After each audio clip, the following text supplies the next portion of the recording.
Hello, everybody. Welcome back to Planet X News. This is Scott from the Nibiru channel. It is July 11th, 2017.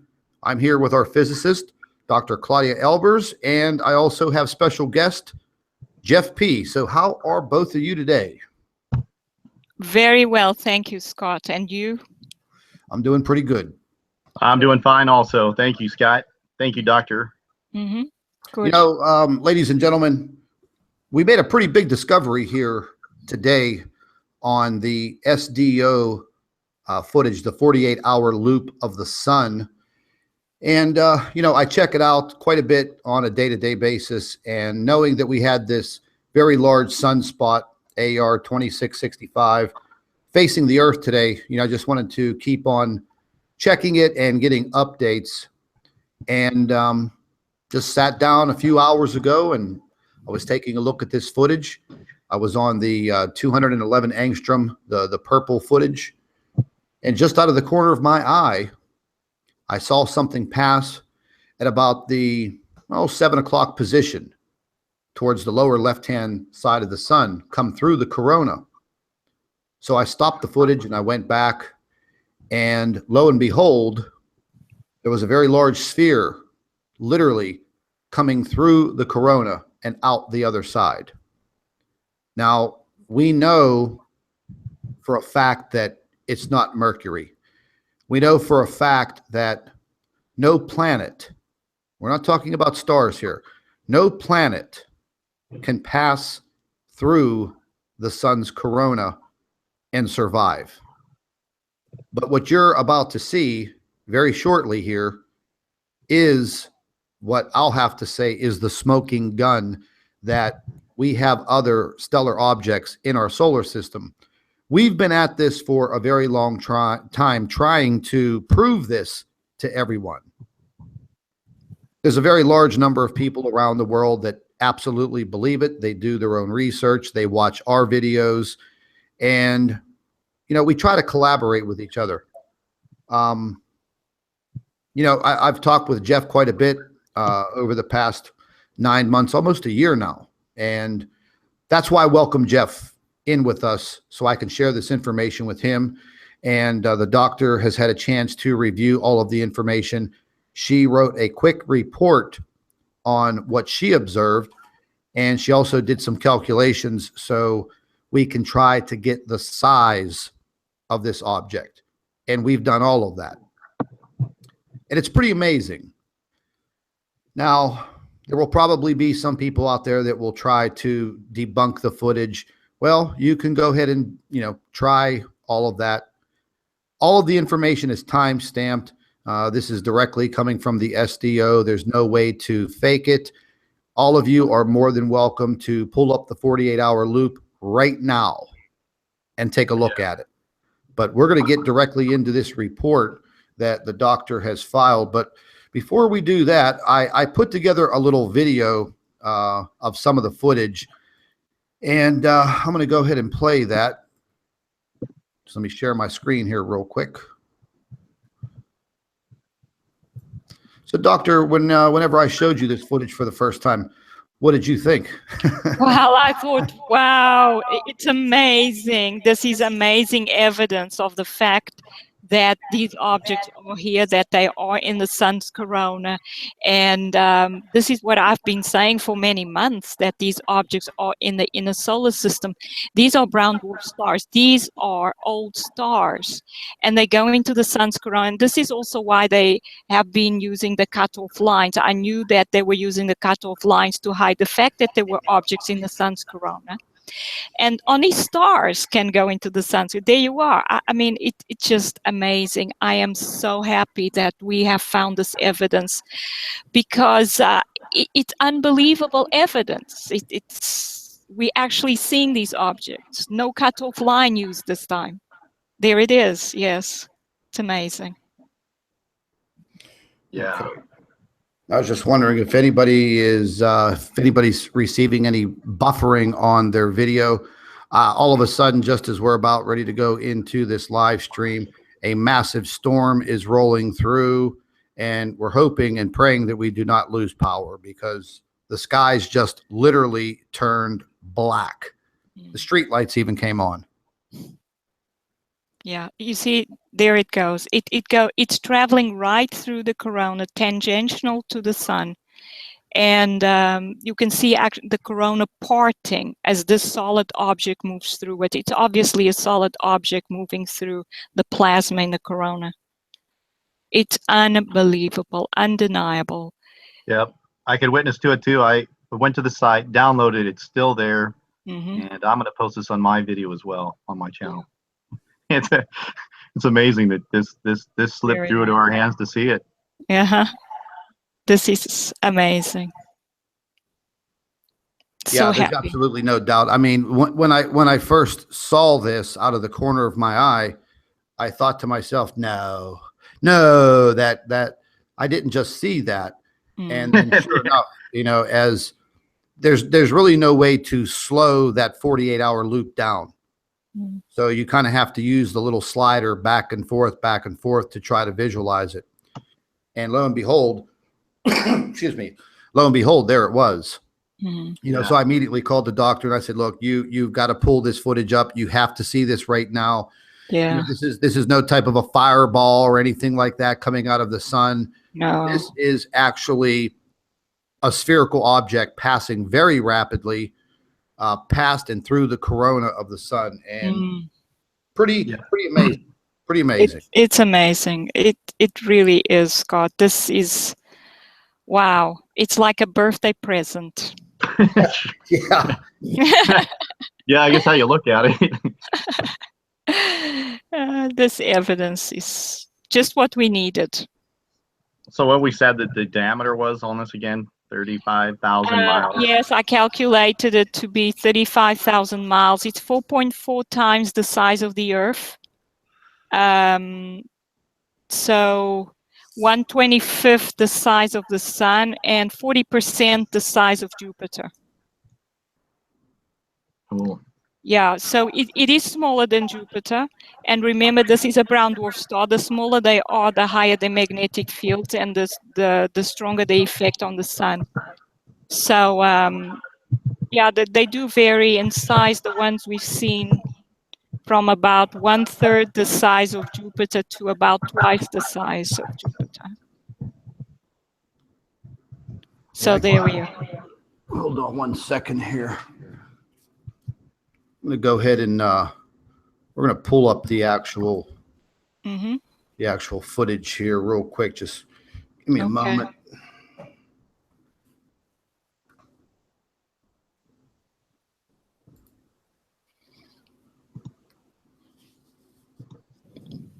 Everything's running very, very slow. I can tell we're having some internet issues already. Yeah. Oh, wow.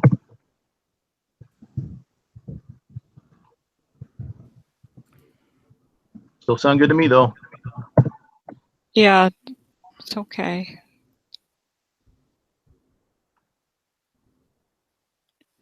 So, ladies and gentlemen, we're showing you right where to go. You can go right to the Solar Dynamics Observatory. Just type in your Google browser, whatever browser you're using, SDO. Go to the browser, click on data, go to the sun now, go to the purple imaging. Perfect. And pan down, go to the 48-hour video. Click on that. That's going to give you the 48-hour loop. Bring that up and look to the lower corner. Pass very rapidly right about here.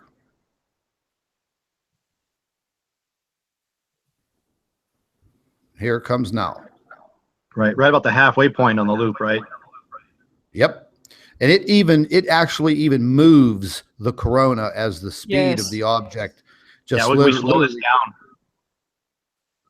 Yeah, I can't. You can't slow. I mean, if you record this loop, if you download it, you can. Right.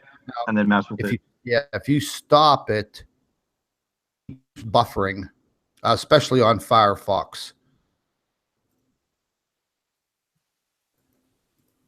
There, that was very clear. Well, yeah, you can see it right there. Yes. This 48-hour loop, it, kind of goes so quick. So if you actually download, if you go to the there's a little arrow at the bottom, you could actually download this 48-hour loop, and then you can screenshot, or you could capture this piece of video footage in the lower left-hand corner. You can see it right here. Now, I'll go ahead and just get back to a larger screen and play it, but there's no doubt. Doctor, I'm going to go ahead and get into your report in a quick second here. Now, the doctor has gone ahead and she has calculated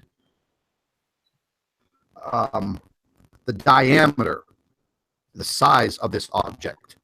So I'm going to go ahead and pull that information up real quick so we can get right into this, because this is very, very important information. I mean, this is what we've been looking for a long time. We've been looking for the fact of proving that this object or these objects are there. And the fact of the matter is, today, on July 11th at 2017, we can prove it now. We can prove it beyond a shadow of a doubt. So, Doctor, I'm going to go ahead and turn this report over to you. It is it's up on the screen. Everybody can see it perfectly fine. Yes. Go for it. Okay, thank you, Scott. This is very short report. I didn't have much time to do a long report, but I just indicate the object there. This is an SDO image in the 21.1 nanometer wavelength, and this is from yesterday, and this image is from 2:31 UTC. As you can see, the object is clearly visible in the sun's corona. Now, I've known for a long time that these objects are there because they've been using cutoff lines for quite some time to hide something in the sun's corona. And what can possibly go into the sun's corona? Only a star. Planets don't go into the corona and survive. They would become molten rock. So there we are. This is one of the brown dwarf stars that I have been saying for many months are here in the inner solar system. So if you scroll down a little bit more, we'll look. I actually calculated its size, because this is what I usually do. I draw a little circle around the object to make sure I have the right radius, and then I just place the circles in a line along the diameter of the object. And it took 25 circles, if you count those circles, right along the sun's diameter. And this image is from 2:51, so it's a little later, 20 minutes later. But I wanted to clearly be able to draw that the circle, that the right size of the circle. So it's 1/25 the size of the sun, because it takes 25 circles of this size to draw the diameter of the sun.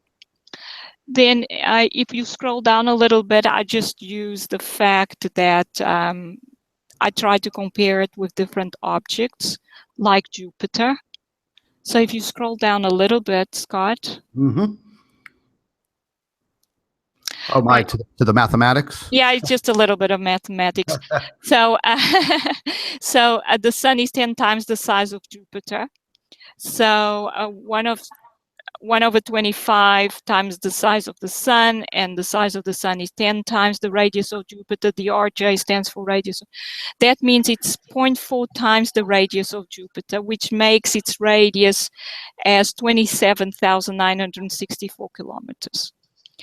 And then Jupiter is 11 times larger than the Earth. So in the second equation there, I have the radius of the brown dwarf is 0.4 times RJ. RJ is the radius of Jupiter, which is 11 times the radius of Earth. So if you multiply that out, we get that its radius is 4.4 times the radius of the Earth. So this means this object is over 4 times larger than the Earth. And this is quite large. It's quite large. And then I calculate its diameter. So the diameter is 2 times the radius. The radius is 27,964 kilometers times 2 gives me 55,928. So that's approximately 56,000 kilometers. And in miles, that is 35,000 miles. So that's the diameter of this object. It's large. It's a very large object, and it moves very fast. It takes 1 hour and 50 minutes for it to traverse that piece of the corona. It's I don't think I have enough data to calculate its velocity, but I think it is it's traveling very fast. Now, Doctor, real quick, I mean, Yes. we had a few people asking questions in the live chat. Mm-hmm. One of the questions was, I don't know if it was a smart remark or what, but the remark was made that if something was passing through the corona, like a brown dwarf star or a planet, it would be absolutely evaporated. Can you elaborate on that? Because I know we talked about it earlier, but can you elaborate on that? Yes, certainly. If it was a rocky planet, for instance, because the corona is at millions of degrees, it will become molten magma. It would melt, basically. But this is not a planet. This is a star. So a brown dwarf star, what it is the core, or what is left of a main sequence star. The sun itself is a main sequence star, and its core is forming right now because as fusion reactions happen on its surface, the product of those fusion reactions sink down into the interior of the sun and become part of what is its core. The same thing happened with this brown dwarf star. It once was a main sequence star, and its core formed to the point that it's solid. It's solid. It's the result of everything that happened around the star. And these stars also have envelope, which are gaseous envelopes, which are ionized. And in them, they have fusion reactions, or they do once they rejuvenate. So what we have is a part of a star going through the corona of another star. And of course, it survives it because this is how it formed anyway. I think you understand what I mean. It's a star going through part of another star, and that's why it survives it. Jeff, what did you think whenever I called you up and I was freaking out? Well, that sounded like it was going to be a pretty awesome video we're going to have here. And I always like to see this observed in the real world. It's truly an electric universe that we're watching. So that was not disappointed with this video at all. Mm. I mean, it is a little speechless. I was kind of jumping up and down in my office, kind of freaking out there because, you know, we've gone for so long trying to prove to everyone that, you know, these objects are here. Whether they're here to stay, that's something that we will soon see. Mm-hmm. But all of the earth changes that we're going through on a daily basis, on a minute by minute basis. You know, I did a couple of live streams, you know, where things were just bothering me, you know, that now, you know, I talked about all of these things for a year. And as we moved closer and closer into the springtime, you know, I just knew that things were going to go bad. And as things go bad, people lose their lives. And it kind of got to me the last couple of days that this is happening now. You know, this is not a joke. It's not a funny play YouTube video for entertainment. This is what we research. This is what we spend all of our time trying to prove beyond the shadow of a doubt. These objects are here. You know, and this is just proof positive. I mean, I wish that we could have absolute high definition, crystal clear video of this object. This is the best that we have, but it is on the SDO 48-hour loop right now.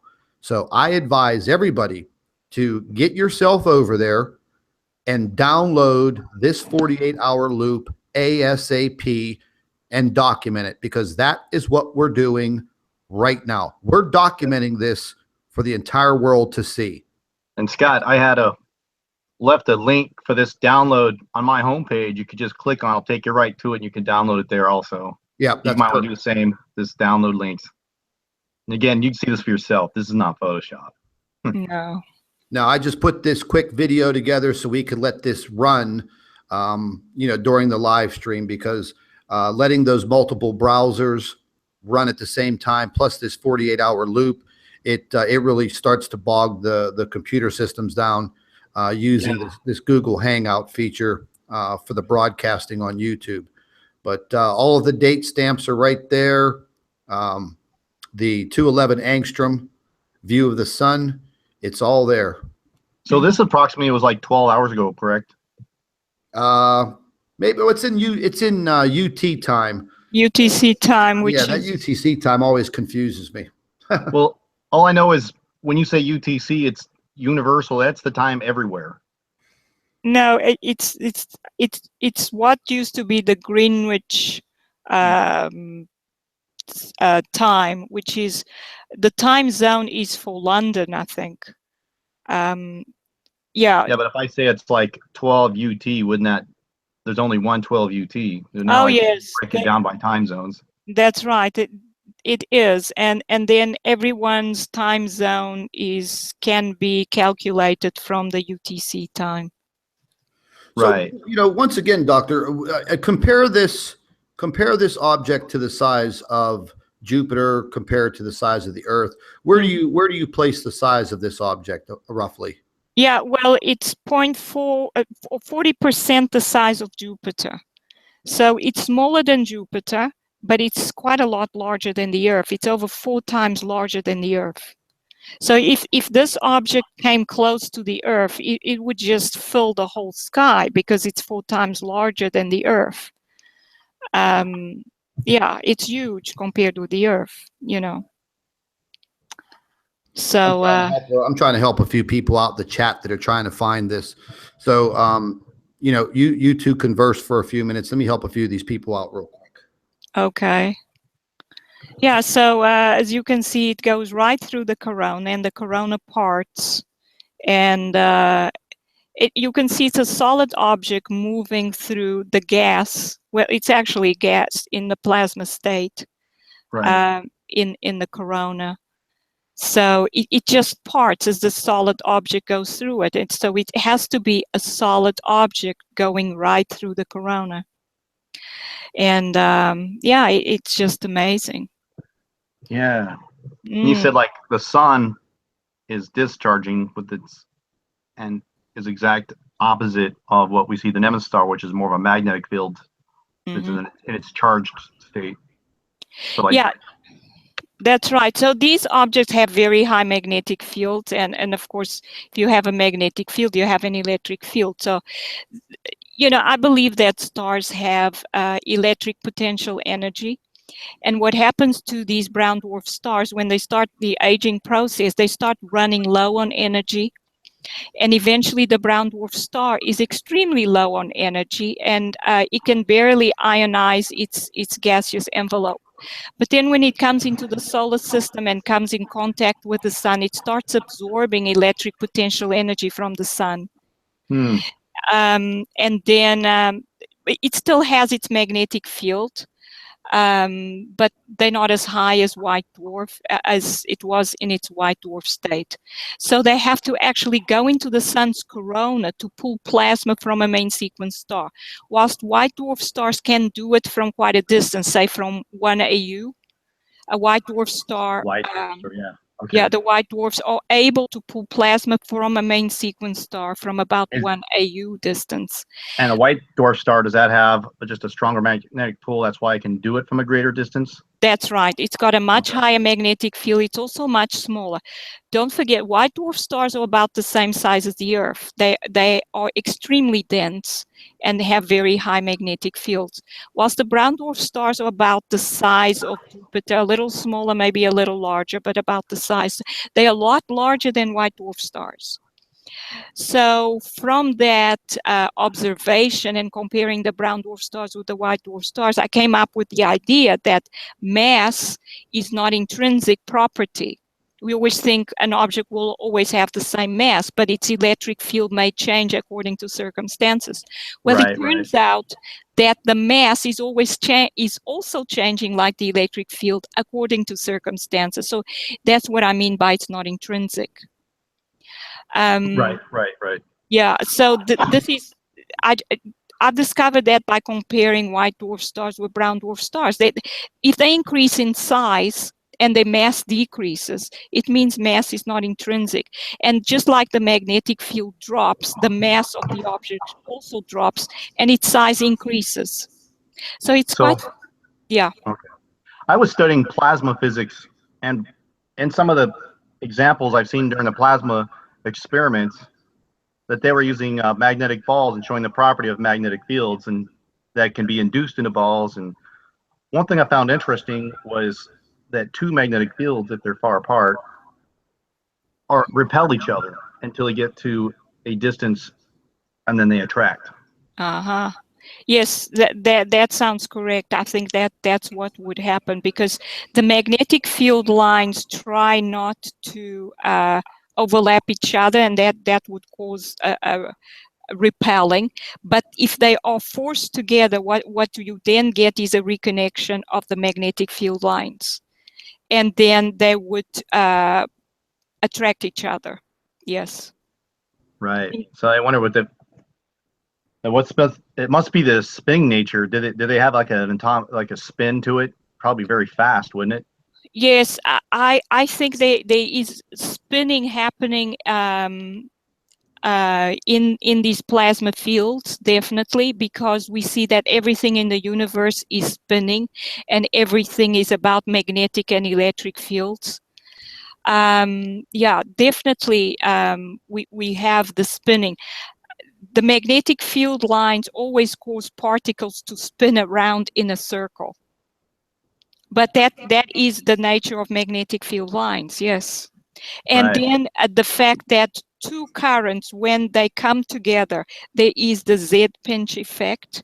And then you have the Z currents, right?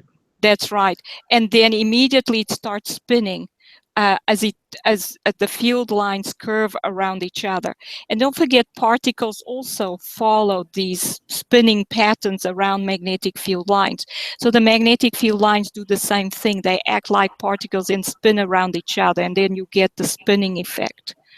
Yes, I've seen that happen, and it happens all over the universe. Right. I just wanted to say a quick few words here. Mm-hmm. The last couple of live streams that I've done, me and the doctor, I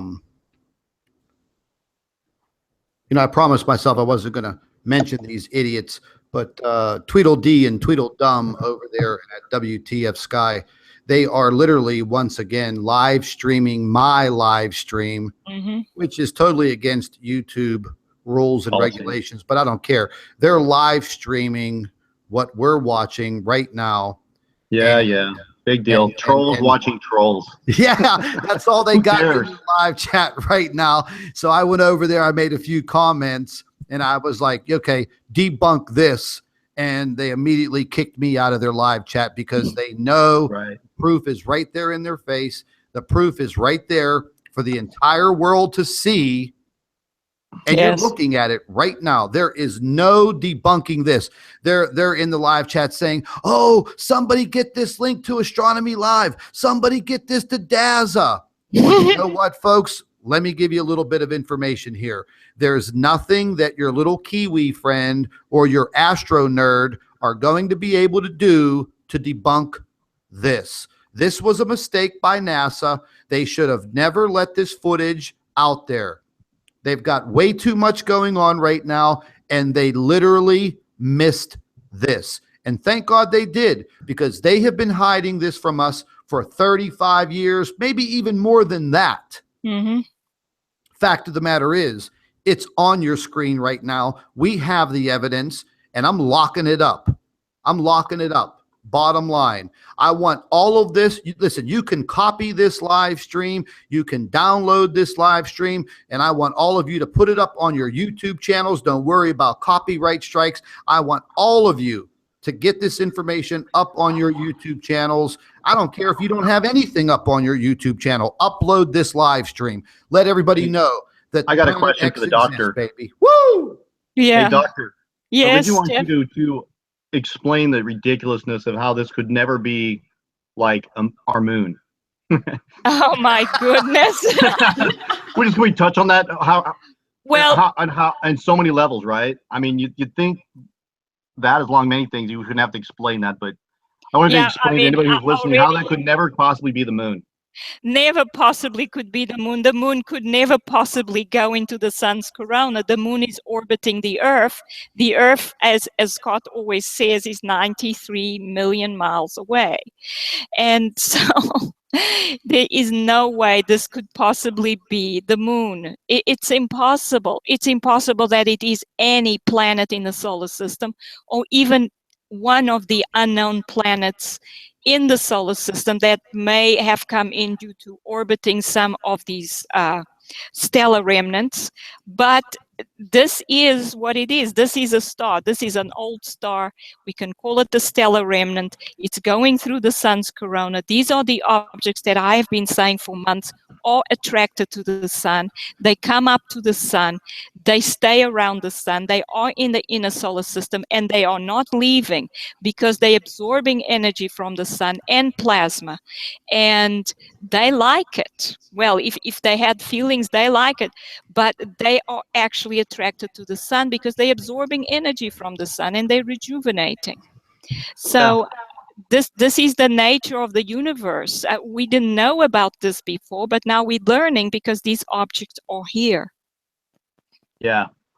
Well, I think what makes people really hard to believe, everything that we're talking about, is that they've been brainwashed since from the gravity theory about everything about physics and science. We've just been lied to. So when we get introduced to this electric universe, that our sun is an electric part of an electric current being fed by Birkeland currents, what Birkeland proved a long time ago. Yes. That that we're dealing with magnets and electricity. We're not dealing with the orbital path and we're stuck with gravity. That's right.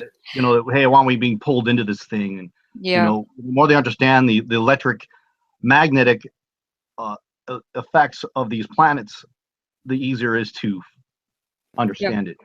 Yeah, if you understand that the electrical interaction is so much stronger than the gravitational field. The gravitational field is tiny. And in fact, we don't even need the gravitational field at all.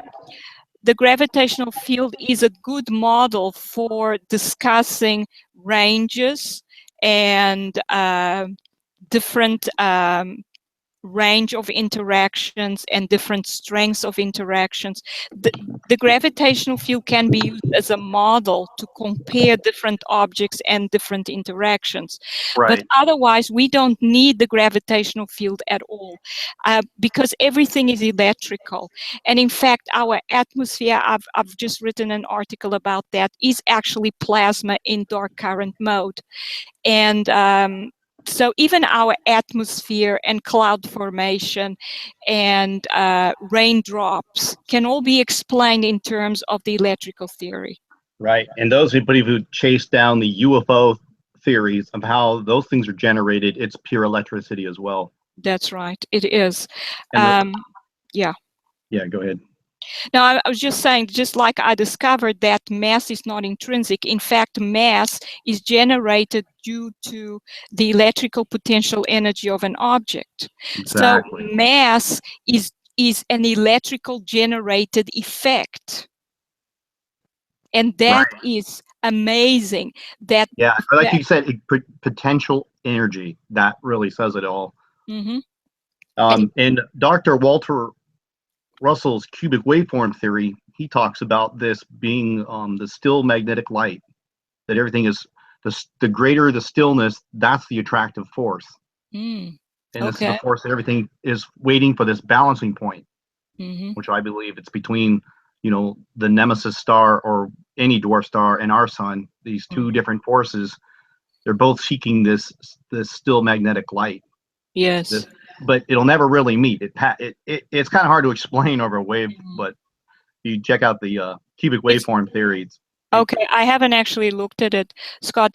What I've come to this understanding basically through observing these objects in the solar system. I have not read about that. This is all comes from observing these brown dwarf stars and comparing to the studies that have been done on white dwarf stars, and basically thinking logically through progressively through what I'm observing and what I know and what is known and observations that have been known. So to me, it is actually amazing that the fact that these stars are in the solar system and observing them leads to a complete change of understanding of the laws of the universe. Because I was taught all the theories that all physicists are taught, and it's mainly, as you say, gravitational. But observing these objects changes everything. Yeah. Well, that's true. Yeah, it does. No denying this now. I mean, there's just no denying it. You know, we have the proof, we have the evidence. It's there. You know, people are in the live chat saying, contact the news media, contact the news media. You know, listen. They're not interested. I've set information out, local news stations, meteorologists, you know, astronomers won't touch it. You know, a very good dear friend of the doctor's, a colleague of hers, professional astronomer, professor at the university, you know, she showed him her work, her reports, and, you know, he told her, hey, you know what, let's sit down and have a cup of coffee and let's talk about this. And then did he cancel on you, or how did that go down whenever you were supposed in to meet the with end, him? we did have a discussion about the SDO eclipse, and he had some things to say. Basically, he was trying to debunk all of it, but he was trying to come up with excuses like NASA cannot get their timestamps correct, and this is why you see this, and then but there was one thing he would not discuss, and that was the fact that the corona shrinks back as the sun gets progressively dark, because it's irrefutable. And because it's irrefutable, he just refused to discuss that at all. In fact, at the start of the discussion, he said, we will not discuss the corona.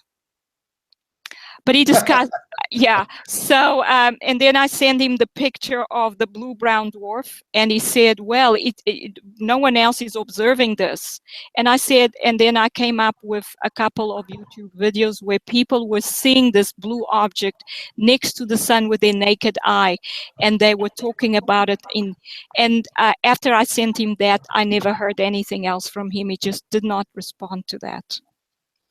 So this is what happened. Also, he basically told me, you know, these things we can discuss amongst us, you know, us physicists and astronomers, but you cannot write this up for the public. The public cannot deal with this information. This is basically what he said to me. I think they'd rather hear about the Kardashians' next pregnancy. Yes. That's so important. Yeah. And the Russians, right? And the freaking hacks and all that crap. Yeah. And Donald Trump and Hillary Clinton and, you know, that whole freaking mess. And that's just a big distraction. Yeah. Michelle Obama's, you know, a man. Michael Obama. Oh, did I say that? I'm sorry. Hey, listen, you know, bottom line is, folks, you know, it was kind of a godsend that, you know, I happened to notice that. But again, you know, whenever I say I do my observations, so far today, I have been up since 1:38 this morning. You know, as soon as I sat down at my desk, turned on my computer, there was a massive earthquake right off of the southern tip of New Zealand. I caught it right off the bat, USGS magnitude 6.8, and within a matter of minutes, they downgraded it to a 6.6. They probably downgraded it even more than that. So yes, I am up doing my homework every minute of the day. This is what I do. I've dedicated my life to it. I've dedicated all of my time to it, just like a lot of other people have done the same thing. And on an off topic here, you know, how many movies came out in the last 5 or 6 years? All the doomsday apocalyptic movies that had something to do with the Earth's core, like the movie The Core, when they had to drill through because the Earth stopped spinning, or 2012. Oh, yeah. The neutrinos were shooting up toward the Earth, was destabilizing. You know, how many movies are kind of based upon this Earth's core heating up? That's right. You know, that's called predictive programming. Yeah, that's right. So basically, they tell us the truth in the movies. Exactly. They leak it out like that. Yeah, they leak it out, and they lie to us on the news, Jeff. So. Yep. But yeah, I mean, this is actually what's happening. This is the core of the Earth is warming up. It's causing all kinds of effects on the planet, like the earthquakes and the warming up of the oceans from the bottom because of the volcanic activity on the ocean floor. Yeah. And yeah. About all these magnetic fields that are being induced into our planet Earth, wouldn't that have an effect on like our clouds and yes, definitely, or even our magnetosphere itself? Because if we induce magnetic current into our planet, what's already there, you said that would cause a heating up of the core, and the heat of a magnet, for example, reduce the magnetic field. So wouldn't that, what kind of effects would we expect to see in the upcoming weather patterns, like you said, low clouds and all this bizarre stuff? Yes. I actually wrote an article about that because people have been observing cloud formation happening at lower and lower altitudes. But cloud formation happens because there is dust in the atmosphere. And dust may go up through winds, but it stays up because of an electrostatic charge is built up on it, or charge separation on it, because the ionosphere is charged, and the bottom of the ionosphere, or a level of atmosphere above the level where the cloud is formed, is positively charged. And then below that, or the surface of the Earth, is negatively charged. So in between these dust particles, they get an induced charge. It could be through charge separation. Some of it will be through friction, where some of the electrons will be removed from the surface, so that's static charge. But they become charged, and when they become charged, then water molecules, because the water molecule is actually, one side is negative, and then the two hydrogen atoms are more positive. So it has an induced charge as well. So then the water molecules attach themselves to the dust particles, and that's how the raindrops form. You need dust for a raindrop. And then otherwise, if you just had water vapor in the atmosphere, it would not be visible, because water vapor is completely transparent. The only reason it becomes opaque is because the water droplet forms due to a nucleus, which is a dust particle. And the attachment is electrostatic. That's why they attach each other. So everything, even cloud formation, it contains a lot of electricity in it. So what happens is the ionosphere is becoming more and more charged, because the density of particles hitting the atmosphere is increasing. And these objects, once they rejuvenate, they have their own stellar wind. So the magnetosphere is getting hit by the solar wind and by the stellar wind coming from these objects. So then the density impacting the magnetosphere is higher. And a lot of these particles come right through the magnetosphere. And then they ionize the atmospheric particles in the ionosphere, and particles even below the ionosphere, or we could say the ionosphere is getting thicker. It's coming down to lower altitudes. And then these dust particles will have the right charge at lower altitudes, so we get cloud formation at lower altitudes. Okay. Yeah, so that's basically what I've deduced is happening. That's why we're getting cloud formation at lower altitudes. It basically means that our atmosphere is getting more and more charged, more and more like a plasma. I think it's a plasma in. So, okay, that's interesting. Can I stop you there for a second? Yes. If it gets more and more charged, wouldn't there be a point where we're going to start seeing what I did in one of my videos, the stick figure plasma light that were from the two planets? Yes, because like we're going to start seeing more vertical lightning and less what even looks like lightning. What beams of light? That's right. We're going to see. I showed you in my video. That's right. We're going to see more and more discharges in the upper atmosphere, beams of light, which is it's like electrodes from one point of the atmosphere to another, and then there's a breakdown, and there is then glow plasma or arc mode discharge.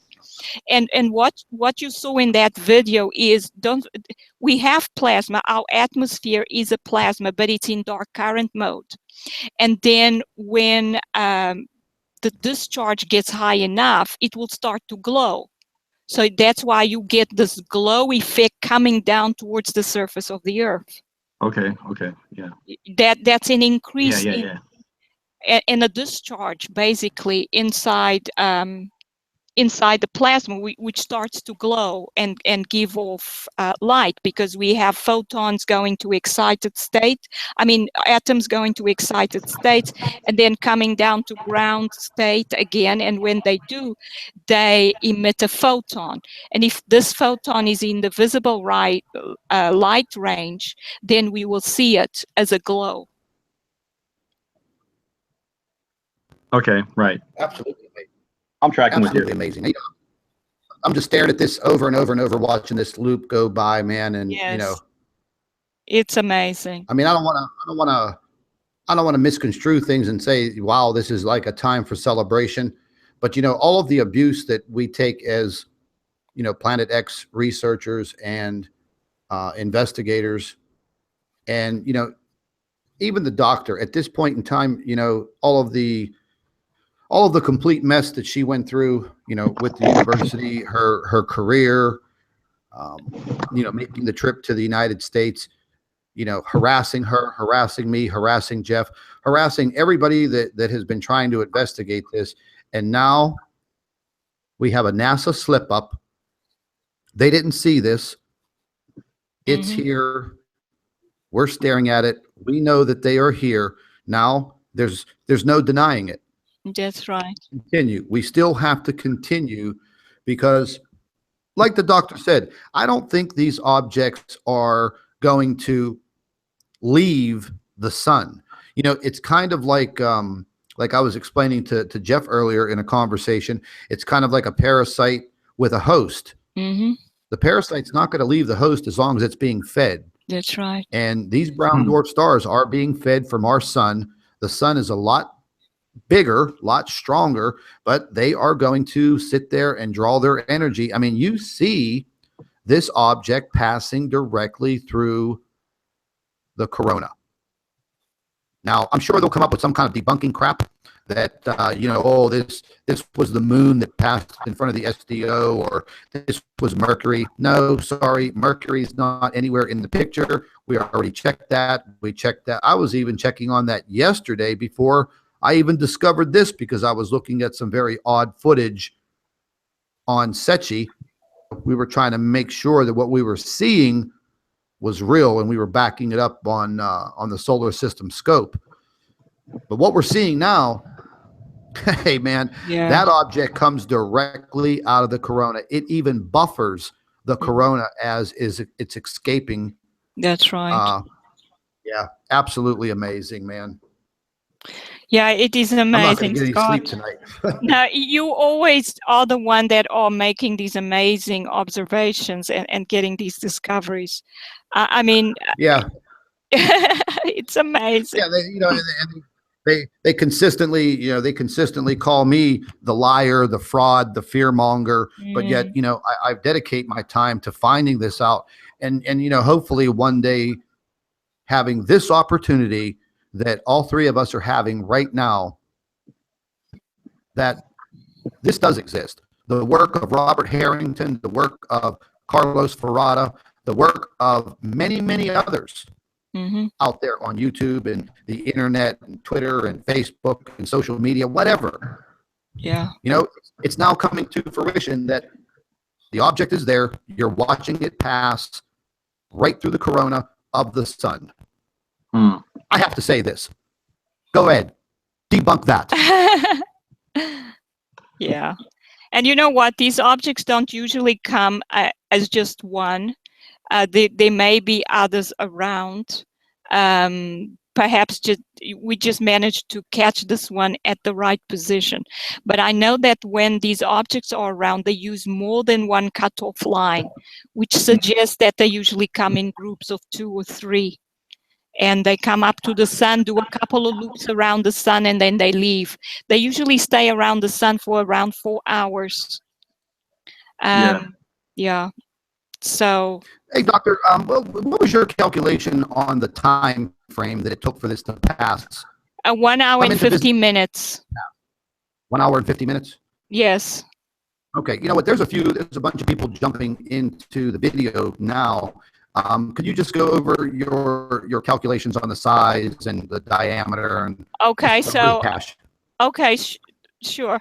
It's 1/25 the size of the sun, because what I did was I drew a little circle around it in one of the still images.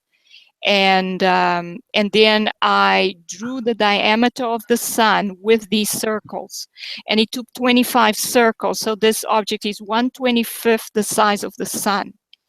Now, Jupiter is 10 times, it's 1/10 the size of the sun. So, or the sun is 10 times the size of Jupiter. So that means that this object will be 0.4 times the radius of Jupiter, or the size of Jupiter, or 40% the size of Jupiter. So a little less than half the size of Jupiter.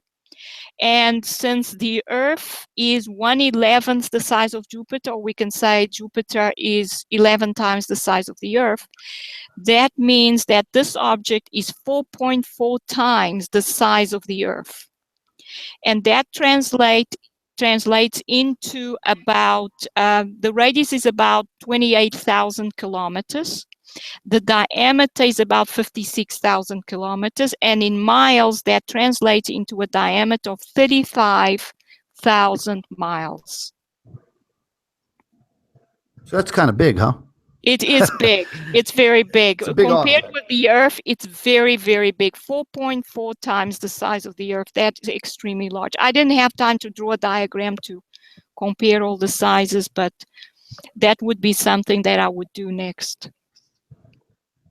We're going to be investigating this now that we have the footage saved, because I'm sure NASA's probably listening to us.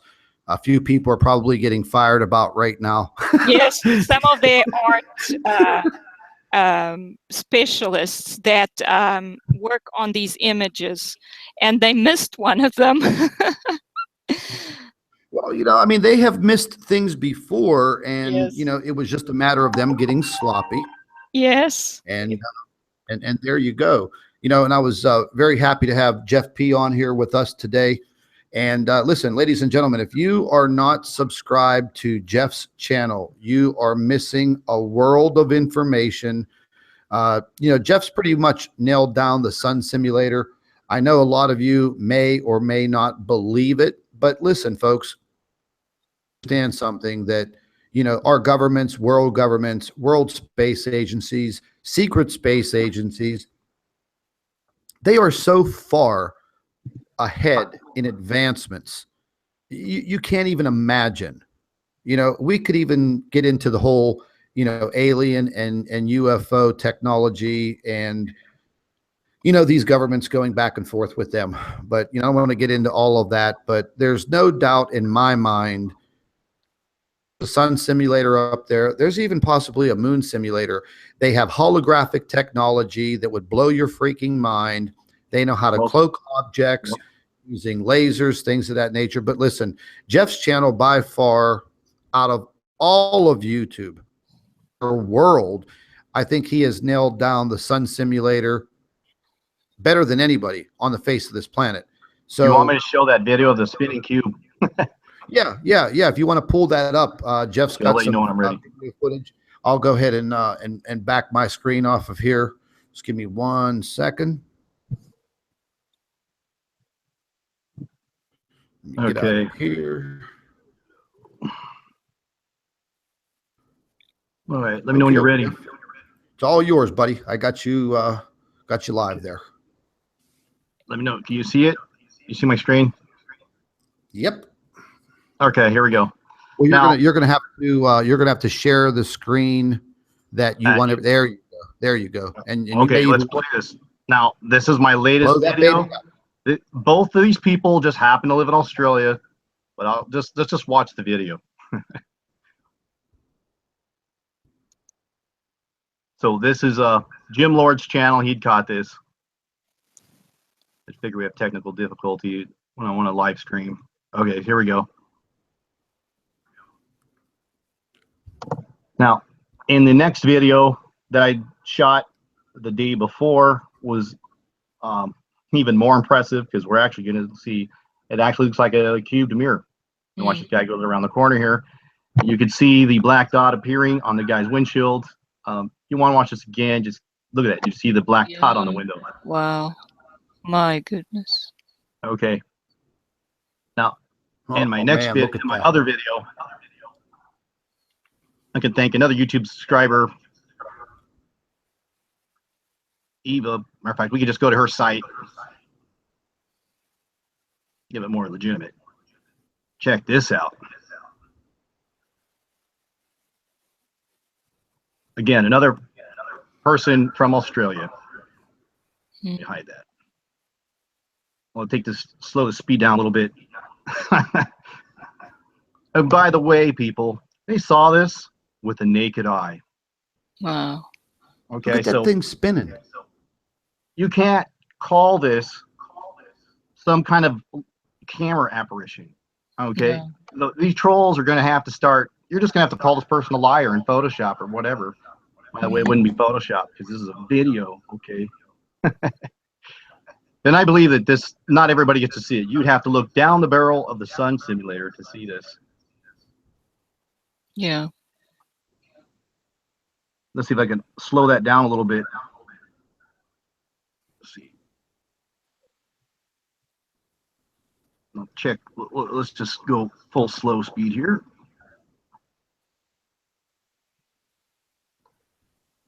Look at that. You guys seeing this, right? Yes. It's amazing. It's pretty dazzling, isn't it? It is.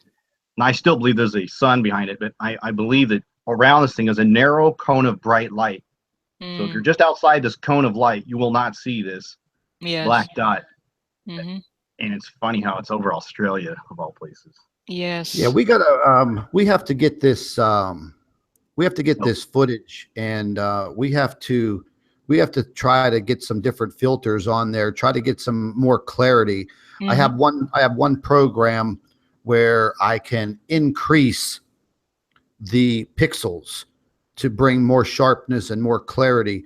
I did screen capture some of that footage the other day whenever you put this out, and I wanted to start working on it and get it back to you, but I haven't had the time. But I think I'm going to go ahead and do that maybe later on this evening and get it back to you, because I think that way we'll get a closer look at that object spinning and with more clarity. But that's pretty wild, man. That's pretty wild stuff. Yeah. Yeah.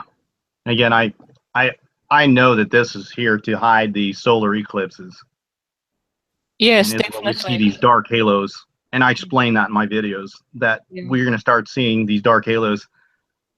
And also, I just want to say that for the last 7 days in a row in California, it's been clear skies. Yeah, so you know, speaking of clear chemtrails skies, protect us. Okay, where is the protection here? Yeah, in speaking of clear 107 degrees, no chemtrails, but so you gotta ask yourself, what are those planes doing up there? Was that United Airlines, Southwest, Delta? Did they just cancel all their flights for a week? Or and I'm telling you, when you start to see these spray the skies in front of the sun in the morning, just keep them watch and start looking for the dark halos. You will see them. Yeah. Yeah, there's one viewer, Kelly Moore. She's stating she lives in Texas and hasn't seen any chemtrails for a little while. I haven't seen any chemtrails hardly where I live in the Northeast. I haven't seen any. Now we've been having some, kind of weird weather. It's pretty clear in the morning, and then late afternoon, like it is now, the storm front moved in, and it just turned everything black right now, and I could actually hear the thunder Yeah, it's pretty black outside.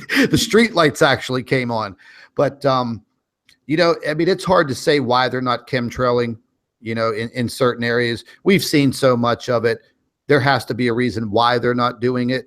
Now, I know yesterday the whole entire Northeast was blanketed with this big, massive shelf cloud. I've never seen a shelf cloud like that before. And Never. the cloud level was just above the horizon. It looked, I just can't even explain it. Now, I uploaded a video this morning of a video that was sent to me from a person living in Pennsylvania that caught that shelf cloud. I reduced it into time lapse. It was 45 minutes. I reduced it into about, I think, 2.5 minutes, and didn't do anything to the video. Just, you know, put it up there so everybody can see it. And it was very weird, you know. Then after the shelf cloud kind of disappeared, this big, massive cloud came up from the bottom and just sat itself right there and didn't move. But then there were other smaller clouds moving from the west to the east, and they were blowing right across the sky. Now, I personally witnessed this late. I'd probably say it was about maybe 8:30 p.m. Went outside to the back of the house, and I was looking around towards the west, and I thought something was on fire because these puffs of smoke were coming across the sky. One person said, "Oh, that was probably fog." No, it wasn't fog, because it was still 84 degrees. There was no way that there could be fog. They were low clouds. They were literally right above what it looked like. They were right above people's houses, and they were pink, and they were just moving very rapidly across the sky. But that big, massive cloud just parked itself right where the sun was and didn't move. Pretty amazing. Pretty amazing. And once again, like I've been saying, man, you know, we're living in the sign of the times. This is it. You know, I think things are actually going to get worse in a lot of different areas around the world. I'm very worried about the hurricane season in the Atlantic and the Gulf of Mexico. I mean, I've been saying for the last 2 months that as the hurricane season progresses, I think we're going to see some very tragic times in the Gulf of Mexico states, possibly Central America, and the state of Florida, and probably, you know, the Atlantic east side part of the United States. It's just, you know, we're just going to have to wait and see. But I truly believe that it's coming. And, you know, people over in China and Japan and Indonesia, they're just having this catastrophic flooding. There are parts of Canada, northern central Canada, that I heard about tornadoes touching down. I mean, I've never heard of anything like that before, but it is happening. Once again, baseball, tennis ball size hail. There was one report of a little girl that was trying to get out of the hailstorm. She was hit in the head. I mean, she survived, you know, bump on the head. But, I mean, it's happening. You know, torrential hailstorm the other day in Spain that literally dumped so much hail on the streets that it looked like New York City in January. You know, so we are seeing these crazy, crazy weather patterns erupt immediately, like on the spur of the moment. There's no time to do anything, you know, so we have to start paying attention to our weather, maybe weather apps on your cell phone, maybe set alarms, you know, where you can get a weather alert, because, man, these hailstorms, they are destroying cars, destroying property. You definitely can be injured. Mudslides, the landslides. You know, folks, we all talked about this all of last year and going into this year, and we knew that eventually the weather systems were going to change. And it has. You know, the earthquake activity, it's gone through the roof. The volcanic activity, it's right up there also. So again, we're living in the sign of the times. These are the times. You know, So we back know about the hailstorms. that it's. What's that, Jeff? These hailstorms, can we touch on that for a second? Yeah, go right ahead, buddy. Well, I like to consult the doctor on the physicist on this, but wouldn't the presence of a strong magnetic field and the sudden compression create greater and greater hailstones? Yes, I think so. I think it will definitely have an effect on the atmosphere. First of all, the atmosphere seems to be compressed, and that would be because the ionosphere is so charged up that it basically gets thicker. So the charges are coming down further and further down towards the earth. And what happens when hailstorms form? Well, hailstones form due to, again, dust, and then water attaches itself to the dust, and then the particles move up and down in the clouds, and when it gets very cold, then it freezes, and then because the dust forms lower down, these stones can move further up, and then they freeze at the top, they move down, so they will get larger, basically. Right. So I think that's what is happening. So we will get larger hailstones, and then eventually they will fall down when they get to a certain size. Then they will just fall through the clouds and hit the ground. My God, did you say larger? Yes, they will be getting larger and larger and larger, I think. Yes, exactly. Well, that reminds me of the Bible, like 100-pound hailstones. That's right. Yeah, these are going to be like meteors falling or something, man. Oh my God. Yeah. Listen, I got my old work hard hat. I think I'm going to start wearing that damn thing. Well, yeah. You know, probably need like 1/4-inch plates still on your roof too. Yeah. Yeah, it's definitely a sign of the times, man. I mean, there's no doubt about it. I was very, very happy to. I don't even know if I should use that word happy. I was excited to. I don't know if it's share even this breaking I think information it's more like with everyone. vindicated.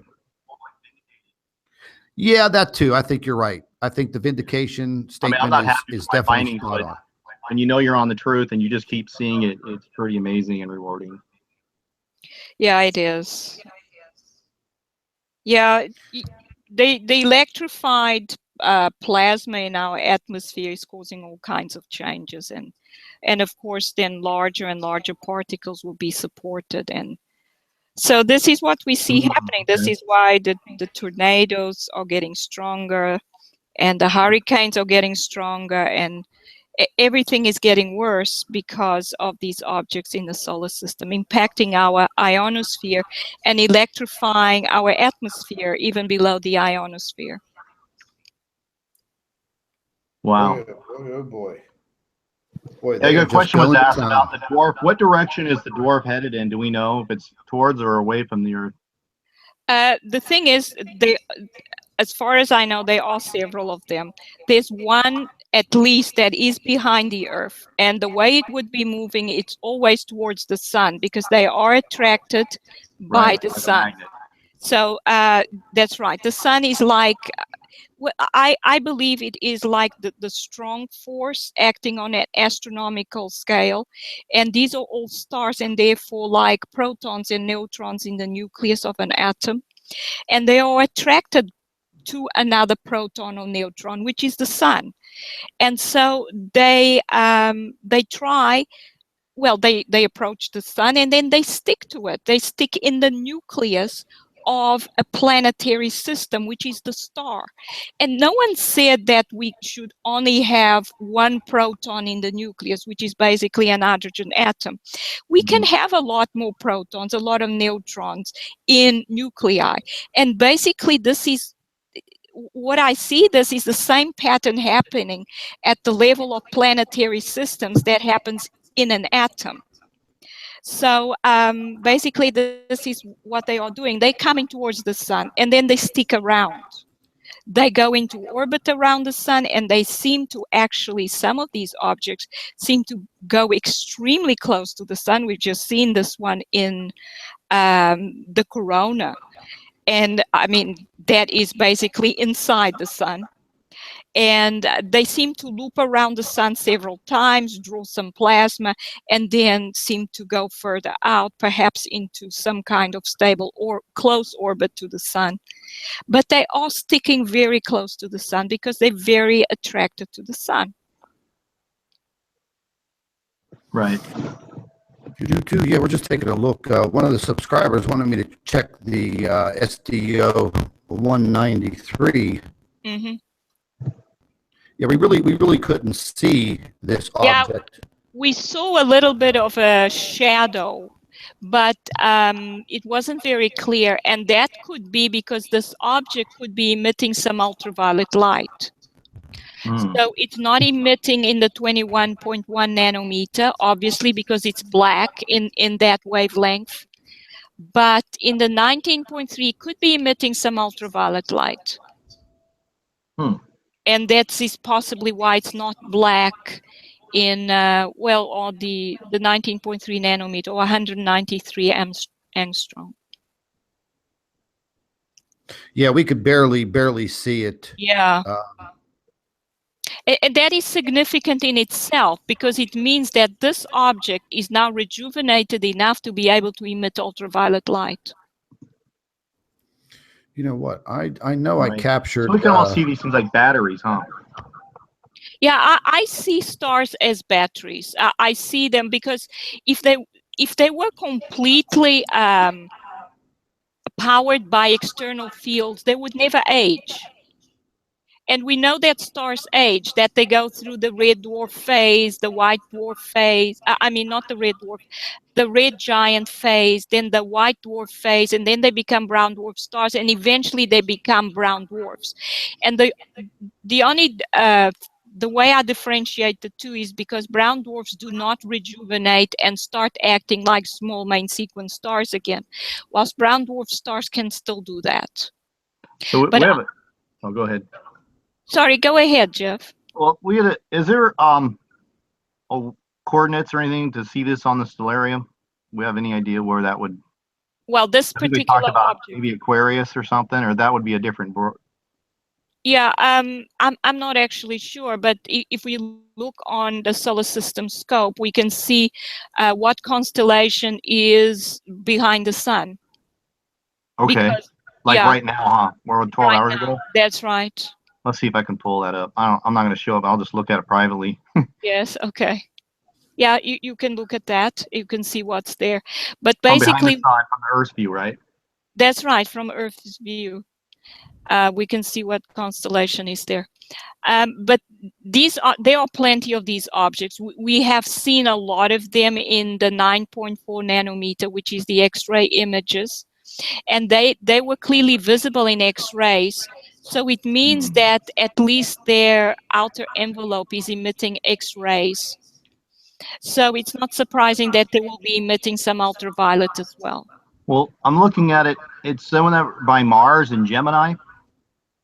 Oh, it is. Oh, yes. Mars is opposing the Earth right now. Yeah. Hey, Doctor, real quick. There's a few people that are asking in the live chat if you've received any peer reviews on the reports. But I just wanted to, I mean, if you don't mind telling them about the conference that you were supposed to be speaking at. Yes. Okay. Now those reports, the reports that you sent in to them, they actually chose two of your reports for you to speak at this physics conference. So that's peer review in my book. Yes, the abstracts were peer reviewed, and only those that view are accepted to give for presentations at the conference. I'm sorry, you broke up, Doctor. You might have to. You completely faded out there. Okay, sorry. let me repeat that. So I submitted abstracts to this conference, and all the abstracts are peer reviewed, and only those that pass the peer review are accepted, and you are then told that you can give a presentation. So my abstracts were peer reviewed in that way. But then I would like to add that really the peer review system on Earth is used as a gatekeeper to keep certain knowledge away from mainstream. Don't forget that even Einstein refused to have his papers peer reviewed. I mean, Einstein is one of the greatest scientists who ever lived. He did not believe in the peer review system because he knew the peer review system was designed to keep real knowledge that the powers that be do not want the citizens of this planet to know about. So I have known about this for a long time, and I haven't even tried to write up most of my work for peer review. The only reason I actually even submitted these abstracts was because my head of school was criticizing me that I was publishing my work through YouTube rather than going through the peer review system.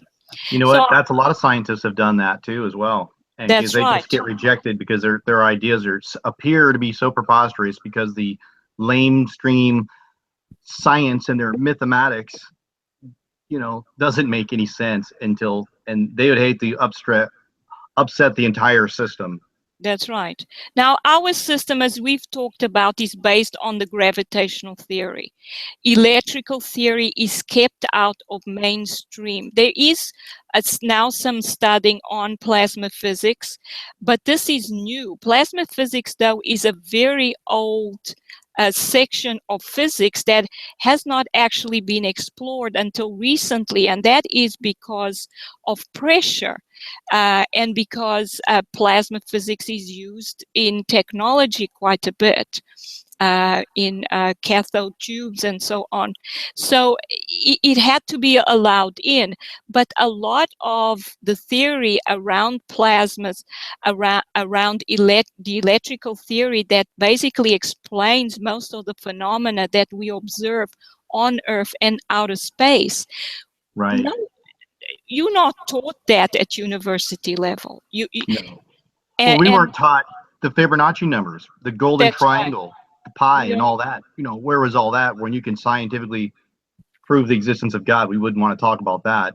That's right. Yet it's observable in nature, and it's so amazing. It's like it's the source of pi, and it's three-dimensional form too. That's right. Yeah, that's right. So they're not going to teach us the Fibonacci, and you can't trust them for anything. That's right. And knowledge, true knowledge, is kept out of the mainstream. The population is kept in the dark regarding true knowledge. I mean, I probably wouldn't have understood as much as I do had I not started observing these brown dwarf stars and realizing what they were telling me about the laws of the universe. I had to review what I had studied, what I had learned. As you know, and I have a PhD, but I've been trained in the mainstream knowledge, in the accepted theories, like every other physicist. So, but most of these theories, this is why I was so attacked even by my own colleagues, because these ideas have been kept out of mainstream from the beginning. And they are not accepted. They do not want to accept them.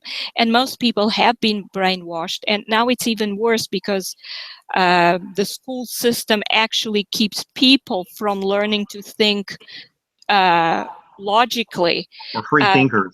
Think as a group, the whole beehive mentality. That's right. And they are told to accept everyone's ideas as true, rather than look for the one truth.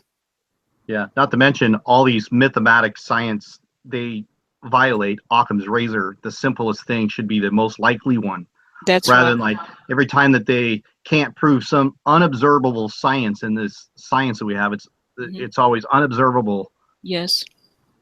In fact, the opposite has been accepted by current physics, because the more complex a theory is, the more they will go and accept it. And this is what you see happening in a lot of the fields, especially in theoretical physics. The more complex it becomes, the more it is accepted. And yet the physicists 50 years ago believed in simplification. I still believe in simplification. I think if you can simplify something, then, and you make it easier to understand, then this is the way physics is supposed to be. You're supposed to simplify things. It makes them understandable. It then makes it possible to build up a whole picture of what's actually happening in the universe. I believe in simplification, like the physicists did 100 years ago, 50 years ago. Nowadays, they don't. They like complicating things. Right, because you can't touch it. They want to use outrageous mathematical numbers in the billions and trillions, and they come up with equations that are just not even configurable. That's right. You know. So they make themselves untouchable, when actually real science is more simple and actually more observable. Mm-hmm. We can see it with our own eyes. That's right. They like using simulations, complex simulations. Now there's nothing really wrong with doing simulations, but the thing is, they make everything so complicated that it's not accessible to normal people. Whilst Feynman said that if you cannot explain physics or any physical theory in a simple manner, then you do not really understand it. And that tells me that most of the theories that are being used by physicists are not really understood by them, because they cannot explain it in a simple manner. Right. So yeah, so that comes all from the peer review system as well, that tries to keep real knowledge out of the public eye. Yep. Yeah. Boy, I can't seem to screen share for some reason. Oh. I don't know if the computers are just lagging so horribly. Mm-hmm. But I know that it's the weather is getting very, very bad here. Mm-hmm. I mean, the skies are so dark and black right now. The street lights are on. We're in for a doozy of a storm here. No doubt about that. Mm-hmm. That's right. No doubt about that. Well, listen, I'm going to go ahead and I'm going to cut this live stream short here, and because I think we're probably going to lose some power, because there's a pretty bad electrical storm brewing right now, and I don't want to get cut off like that. But listen, ladies and gentlemen, make sure, if you are not subscribed to Jeff P's channel, make sure you get out there and subscribe to his channel. It's a fantastic channel. Jeff does fantastic work. I would definitely advise each and every one of you to download that SDO footage. If you're having problems doing it or something like that, just let me know. Drop me an email. Send me a message on the Planet X News Facebook page. I'll help you out. I think that each and every one of us needs to upload that footage to your Facebook page. And I think spreading it that way by numbers alone will show people what we have observed. Okay, we don't care about a numbers games, and views and all this other crap right now. That's just out the door. We need to get the word out. Everybody needs to share that video.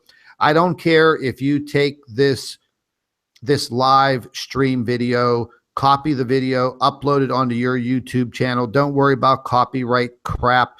Get it up there. Get it up there. Let's spread the word. We're all in this together, like I told you before.